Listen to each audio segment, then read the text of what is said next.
for joining me again this week. This week we find ourselves at St. Paul's historic Union Depot. Just had dinner at Christo's, which is a Greek restaurant, after we've had a full day of hearings, taking a little break here before I go back and work on constituent emails. It's been quite a week. We've been glued to our televisions watching what's unfolded in Japan, and certainly our hearts go out to the people, the Japanese people, and all they're going through. And also we've had our eyes on Wisconsin and have also been watching the television at all the unrest that their legislature is grappling with.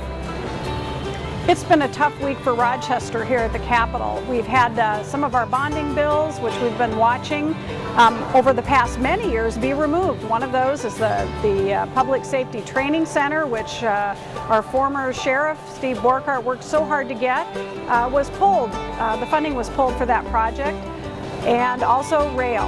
There was $26 million set aside by the legislature for various rail proposals to study those and be able to move forward in the coming years, as money was available both federally and locally and at our state level. But that money has been pulled and will be used for other projects. Also, we've had a voucher for public education plan that has been moving through the legislature, much to some of ours consternation. Another time I've seen Rochester's name in the headlines has been with regard to the GOP tax bill, and that's been working its way through the process this past week, and we seem to be coming out on the better end of that deal. Some of our area towns surrounding Rochester are not so fortunate. Local government aid is a formula that the state has had in law for many years now, which helps cities who do not have a strong tax base to be able to fund their core infrastructure in the cities. It's what helps our cities be able to manage a budget that includes police officers, fire, our road construction, filling those potholes that we're all starting to see on the road, and also snow removal, many of the other basic infrastructure, sewer, water, and the like that each city relies on. It's what keeps the city running smoothly, and without local government aid, many communities, Austin being one, relies on 50% of its budget for local government aid. Rochester is not quite that high, but any cuts will be devastating to many communities.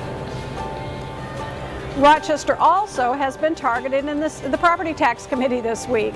We're taking it from all sides. The sales tax bill, the sales tax extension bill for Rochester has been picked on, and what's happened is they are selecting certain projects from within that sales tax proposal that the City of Rochester voted on with citizen input after many months of study. They're starting to pick projects out of that sales tax extension bill. Ultimately, that bill, of course, goes to the voters, and you'll get to decide whether you want that sales tax extension, and we certainly hope between now and the end of session those projects can be added back so that Rochester citizens have the choice to decide what's best for our community and not Minnesota legislators. The week is winding down. We're hearing many bills in committee right now. This is the time when all the final bills are being put on the table, so we'll get to see what the budget is going to look like by week's end. Health and Human Services, K-12, and Higher Ed are the committees I serve on. They've been working hard. Not necessarily good news for everyone in the state of Minnesota, but we're doing the best we can to handle a $5 billion budget deficit in the best, most responsible way for you. Until next time.